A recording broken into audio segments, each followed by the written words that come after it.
ಓಂಕಾರ ನಗರಿ ಓಂಕಾರೇಶ್ವರ ದೇವಸ್ಥಾನ. ನಾನು ಬಂದಿರೋದು ಮಧ್ಯಪ್ರದೇಶದ ಓಂಕಾರೇಶ್ವರದ ಜ್ಯೋತಿರ್ಲಿಂಗಕ್ಕೆ.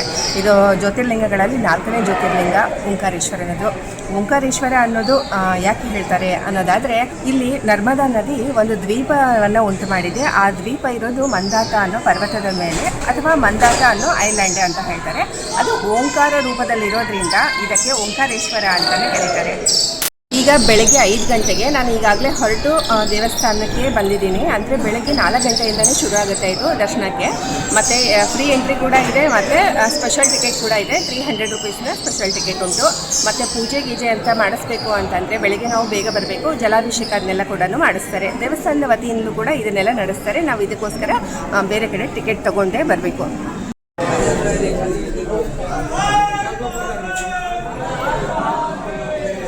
ಪುರಾಣಗಳ ಪ್ರಕಾರ ದೇವತೆಗಳು ಮತ್ತು ಅಸುರರ ನಡುವೆ ನಡೆದ ಯುದ್ಧದ ನಂತರ ಶಿವನು ಇಲ್ಲಿ ಬಂದು ಸ್ವಯಂಭೂ ರೂಪದಲ್ಲಿ ನೆಲೆಸಿದ್ದಾರೆ ಎಂದು ನಂಬಲಾಗಿದೆ.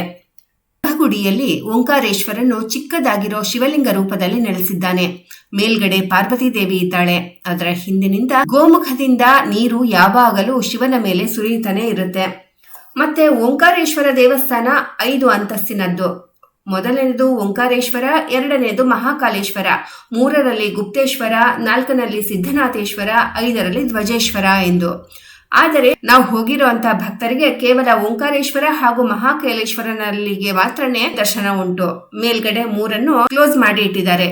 ಇದು ಓಂಕಾರೇಶ್ವರ ದೇವಸ್ಥಾನ ಅನ್ನೋದು 5 ಅಂತಸ್ತಿನ ದೇವಸ್ಥಾನ. 5 ಅಂತಸ್ತುಗಳಲ್ಲಿ ಬೇರೆ ಬೇರೆ ಹೆಸರಿನ ಶಿವನ ದರ್ಶನವನ್ನು ನಾವು ಮಾಡ್ತೀವಿ. ಇದರಲ್ಲಿ ಮೇನ್ 2 ಇರೋದು ಓಂಕಾರೇಶ್ವರ ಹಾಗೂ ಮಹಾಕಾಲೇಶ್ವರ ಅಂತ ದೇವಸ್ಥಾನ. ಈಗ ಮಹಾಕಾಲೇಶ್ವರನ ಈ ಸನ್ನಿಧಿಗೆ ಬಂದಿದ್ದೀನಿ. ಇಲ್ಲಿ ದೊಡ್ಡದಾಗಿರೋದು ಅಂದರೆ ಒಂದು ಚಿಕ್ಕದಾಗಿರೋ ಹಾಲ್ ಇದೆ, ಮತ್ತು ಒಳಗಡೆ ಗರ್ಭಗೃಹ ಎಲ್ಲ ಇದೆ. ಮತ್ತು ಇಲ್ಲೊಂದು ಇದು ಪೂರ್ತಿ ನರ್ಮದಾ ನದಿಯ ದಂಡೆನಲ್ಲೇ ಇರೋದು ಈ ದೇವಸ್ಥಾನ. ಹಾಗಾಗಿ ನಾವೆಲ್ಲೇ ನಾವು ಪ್ರದಕ್ಷಿಣೆ ಹಾಕೊಂಡು ಬಂದರೂ ಕೂಡ ನರ್ಮದಾ ನದಿ ನಮ್ಮನ್ನು ಸುತ್ತುವರಿದೇ ಇರುತ್ತೆ, ಅಥವಾ ನಾವೇ ಅದರ ಪ್ರದಕ್ಷಿಣೆ ಹಾಕೊಂಡೇ ಇಲ್ಲಿ ಒಳಗಡೆ ಬರ್ತೀವಿ.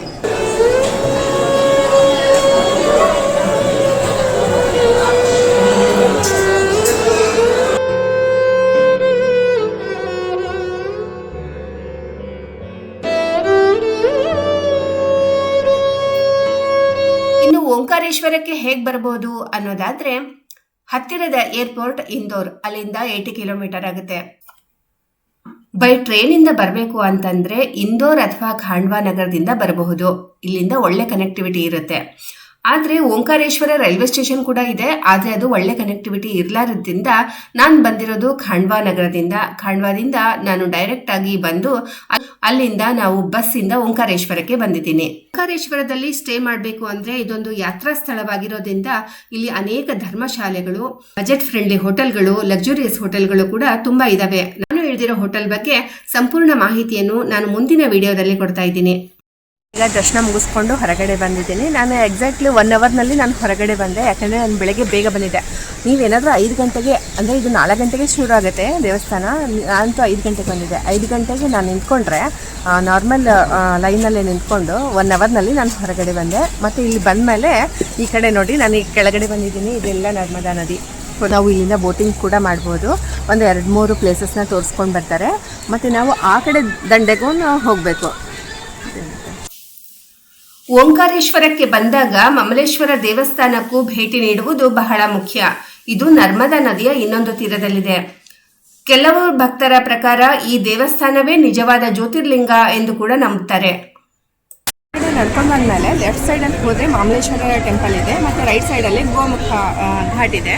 ಈ ಗೋಮುಖ ಘಾಟಿಂದಲೂ ಕೂಡ ನಾವು ಡೈರೆಕ್ಟಾಗಿ ಬೋಟಿಂದ ಅಲ್ಲಿವರೆಗೂ, ಅಂದರೆ ಓಂಕಾರೇಶ್ವರ ಟೆಂಪಲ್ವರೆಗೂ ಹೋಗ್ಬೋದು. ಅಮರೇಶ್ವರ ಅಂತಲೂ ಅಂತಾರೆ ಇದಕ್ಕೆ, ದೇವಸ್ಥಾನಕ್ಕೆ. ಆ ದೇವಸ್ಥಾನ ಆದಮೇಲೆ ಇದನ್ನಂತೂ ನೋಡೋದು. ಇದ್ರ ಜೊತೆಗೆ ಅಲ್ಲಿ ಏನು ಪೂಜೆ ನಡೆಯುತ್ತೆ ಅದನ್ನು ಕೂಡ ಇದೇ ರೀತಿಯಾಗಿ ಇಲ್ಲೂ ಕೂಡ ಪೂಜೆ ಆಗುತ್ತೆ. ಆದರೆ ಅದರಕ್ಕಿಂತ ತುಂಬ ಸುಂದರವಾಗಿರೋ ದೇವಸ್ಥಾನ ಇದು. ನಾನು ಅಂದ್ಕೊಂಡಿರಲಿಲ್ಲ ಇಷ್ಟು ತುಂಬ ಚೆನ್ನಾಗಿದೆ ಅಂತ. ತುಂಬ ಪುರಾತನವಾಗಿರೋಂಥ, ಪ್ರಾಚೀನವಾಗಿರೋಂಥ ದೇವಸ್ಥಾನ ಇದು. ಆದರೆ ಅದು ಓಂಕಾರೇಶ್ವರ ದೇವಸ್ಥಾನನ ಹೀಗೆ ಅಂದರೆ ಆಮೇಲೆ ಕಟ್ಟಿರೋದು. ಅಲ್ಲೂ ಕೂಡ 5 ದೇವಸ್ಥಾನಗಳೇನಿದಾವಲ್ಲ ಅದು ನೋಡಿದರೆ ಗೊತ್ತಾಗುತ್ತೆ, ಅಂದರೆ ರೀಸೆಂಟಾಗಿ ಕಟ್ಟಿರೋದು ಅಂತ. ಆದರೆ ಇದು ಮಾತ್ರ ತುಂಬ ಪ್ರಾಚೀನವಾಗಿರೋ ದೇವಸ್ಥಾನ, ತುಂಬ ಬ್ಯೂಟಿಫುಲ್ ಆಗಿರೋದು ದೇವಸ್ಥಾನ ಇದು.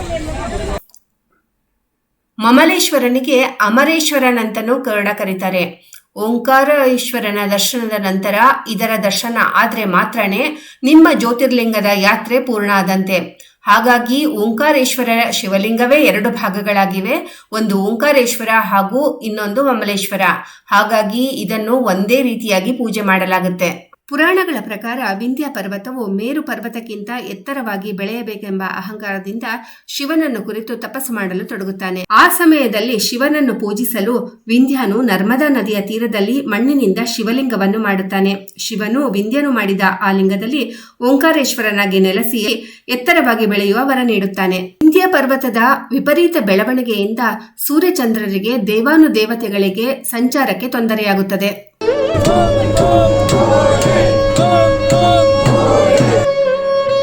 ಭೂಮಿಯ ಸಮತೋಲನವನ್ನು ಕಾಪಾಡಲು ಅಗಸ್ತ್ಯ ಮುನಿಗಳು ಬಂದು ವಿಂಧ್ಯನಿಗೆ ನಾನು ದಕ್ಷಿಣದಿಂದ ಮರಳುವವರೆಗೂ ಬೆಳೆಯಬೇಡ ಎಂದು ಆಜ್ಞಾಪಿಸುತ್ತಾರೆ. ಅಗಸ್ತ್ಯರು ವಾಪಸ್ ಮರಳೋದಿಲ್ಲ, ವಿಂಧ್ಯನು ಎಂದಿಗೂ ಬೆಳೆಯೋದಿಲ್ಲ. ದೇವತೆಗಳ ಕೋರಿಕೆಯ ಮೇರೆಗೆ ಶಿವನು ವಿಂಧ್ಯನು ಸ್ಥಾಪನೆ ಮಾಡಿದ ಆ ಲಿಂಗವನ್ನು 2 ಭಾಗಗಳಾಗಿ ವಿಂಗಡಿಸಿ ಒಂದು ಭಾಗವನ್ನು ಓಂಕಾರೇಶ್ವರನೆಂದು ದ್ವೀಪದ ಮೇಲೆ ಸ್ಥಾಪಿಸಿ ಇನ್ನೊಂದನ್ನು ನರ್ಮದಾ ನದಿಯ ದಕ್ಷಿಣ ದಡದ ಮೇಲೆ ಮಾಮಲೇಶ್ವರನೆಂದು ಸ್ಥಾಪಿಸಿ ಎರಡನ್ನೂ ಪೂಜಿಸಲು ಹೇಳುತ್ತಾನೆ. ಒಳಗಡೆ ಹೋಗಿ ಬಂದೆ. ತುಂಬ ಚೆನ್ನಾಗಿ ದರ್ಶನ ಆಯಿತು. ನಾನು ಮಧ್ಯಾಹ್ನ ಬರೋಷ್ಟರಲ್ಲಿ ತುಂಬಾ ರಶ್ ಆಗಿತ್ತು. ಹಾಗಾಗಿ ನೀವು ಏನಾದರೂ ಬರಬೇಕು ಅಂದರೆ ಬೆಳಗ್ಗೆ ಟೈಮಲ್ಲಿ ಇಟ್ಕೊಂಡ್ರೆ ದರ್ಶನ ಮಾಡ್ಕೊಳ್ಳೋದು ತುಂಬ ಚೆನ್ನಾಗಿರೋ ಲಿಂಗ ದರ್ಶನ ಆಗುತ್ತೆ. ಇಲ್ಲಿ ಮುಟ್ಟಿ ಕೂಡ ನಮಸ್ಕಾರ ಮಾಡಬಹುದು. ಮೇಲ್ಗಡೆ ಪಾರ್ವತಿ ಇರೋ ಹಾಗೆ ಅಲ್ಲಿ ಓಂಕಾರೇಶ್ವರದಲ್ಲಿ ಹೇಗಿದೆಯೋ ಹಾಗೆ ಇಲ್ಲಿ ಕೂಡ ಇರೋದು. ಓಂಕಾರೇಶ್ವರ ಕೆಳಗಡೆ ಇದೆ, ಪಾರ್ವತಿ ಮೇಲಿದ್ದಾಳೆ. ಅದ್ರ ಮೇಲಿಂದ ಗೋಮುಖದಿಂದ ನೀರು ಯಾವಾಗಲೂ ಸುರಿತಾನೆ ಇರುತ್ತೆ, ಅದು ಅಲ್ಲಿ ಇದು. ಮತ್ತು ಇಲ್ಲಿ ಕೂಡ ತುಂಬ ಚೆನ್ನಾಗಿ ದರ್ಶನ ಆಯಿತು. ಇಲ್ಲಿ ಓಂಕಾರ ಪರ್ವತ ಇದೆ. ಓಂಕಾರದ ಪ್ರದಕ್ಷಿಣೆ ಹಾಕೋದು ಕೂಡ ನಾನು ಅದನ್ನು ಮಾಡಿದ್ದೀನಿ. ಮತ್ತು ಇದೆಲ್ಲದ್ರ ಜೊತೆ ಈ ವಿಡಿಯೋನ ಇಲ್ಲಿಗೆ ಕಂಪ್ಲೀಟ್ ಮಾಡ್ತಿದ್ದೀನಿ. 4ನೇ ಜ್ಯೋತಿರ್ಲಿಂಗ ಓಂಕಾರೇಶ್ವರನ ನಾನು ದರ್ಶನ ಮಾಡಿದೆ.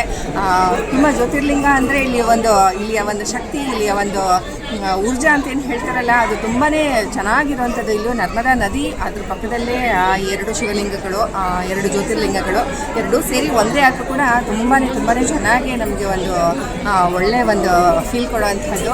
ಸೊ ಇಲ್ಲಿಗೆ ಬನ್ನಿ. ನೀವು ಕೂಡ ಎಷ್ಟು ಜ್ಯೋತಿರ್ಲಿಂಗಗಳನ್ನು ನೋಡಿದ್ದೀರಿ ಅದನ್ನು ನನಗೆ ಕಮೆಂಟ್ ಮಾಡಿ ತಿಳಿಸಿ.